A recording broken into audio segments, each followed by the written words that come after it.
Mga inaaldaw ko, I am Angelo, Secretary Researcher of the University of Technical studying the implementation of the Bulacan Resort and Coastal Destination. Thank you for agreeing to speak with me. Can I have your name, please? Marinaldo ulit, Angelo. Landoy. Hi, Sir Landoy. As someone who lives here in Albay, especially in Albay, what was your first reaction when hearing about this big resort or the Bulacan Resort? Napunta dyan, tapos kami nagawa. Balitaan namin na karoon dito na papatayo na resort, no? Sa oportunidad sa makakapag-unlad itong bayan namin. Kami nag-iiyaan na isa itong bayan namin sa tabi-iyo pagsalisunod.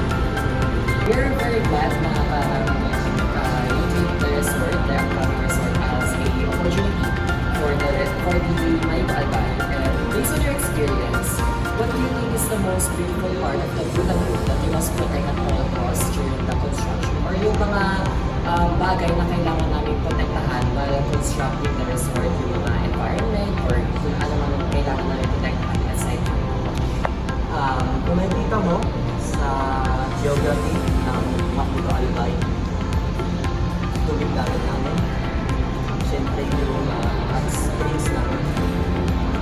Kasi sa ganyan, dyan kami nakikita ng panghanap buhay namin.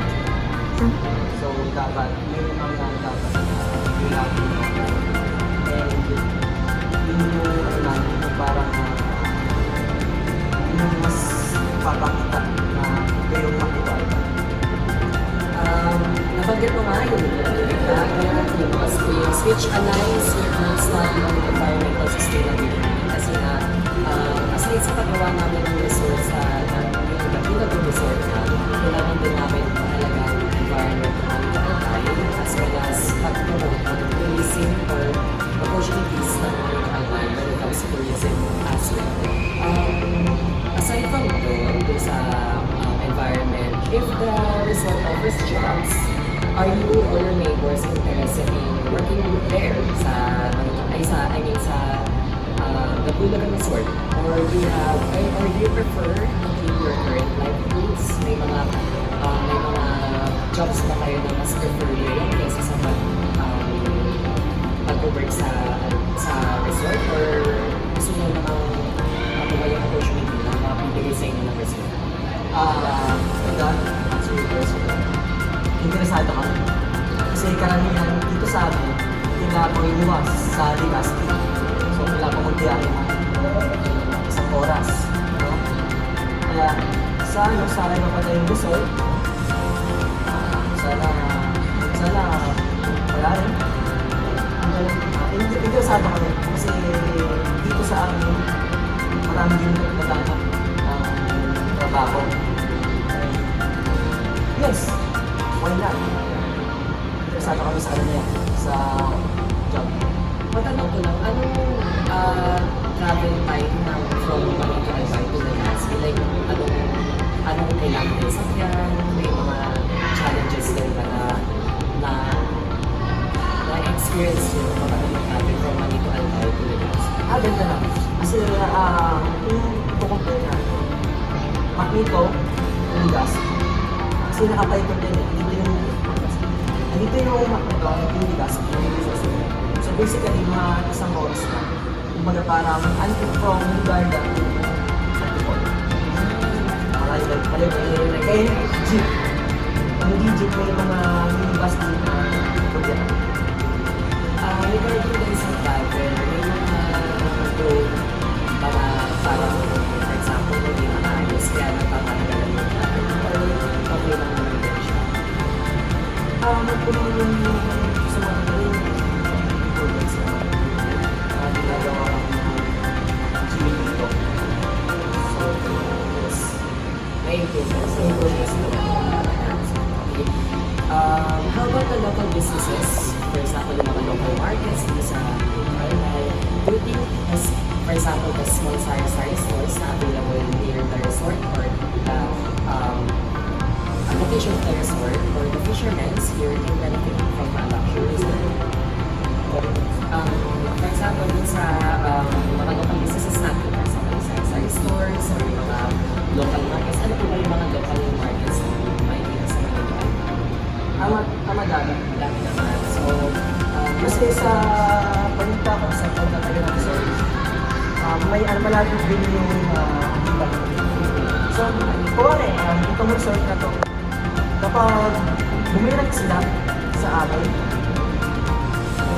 magandang outcome. Kasi may kakaroon ng teamwork, no? Partnership. Tsaka sa ganun, I think na, confident ako na mas mapalagok pa yung turismo sa Pangito. kasi kumbaga sa pag-research namin, nakita nga namin na ang Manila Albay is one of the hidden gems here in the Philippines. So, kumbaga may opportunity talaga na kailangan talagang i-showcase, not just in the Philippines, but worldwide. So, ayun na, malaki din ang may natulong ng mga palengke, yung mga local markets dito sa resort na gusto namin i-establish kasi nga, kumbaga, we're not just helping the place na maging mag-visit tourism, hindi din matutulungan din namin yung mga locals na mag-spend sa mga yes. Yun nga. Last question for this interview. If you were the manager of the Blue Lagoon Resort, what is the one rule you would strictly implement to make sure the resort stays successful for a long time? Dahil na-appoint ka namin as the manager for the resort, ano yung mga rules na kailangan mo i-implement para mag-stay yung resort namin for a long time? Simple lang. Hindi lang dito sa Makito, pati na rin sa buong Kapuluan, sa Pilipinas. Simple lang. Respetuhin ang kalikasan. Manatiling maayos ang lubatan. Dahil kasi dito sa amin, kapag pumunta ka dito, yes, hidden gems, diba?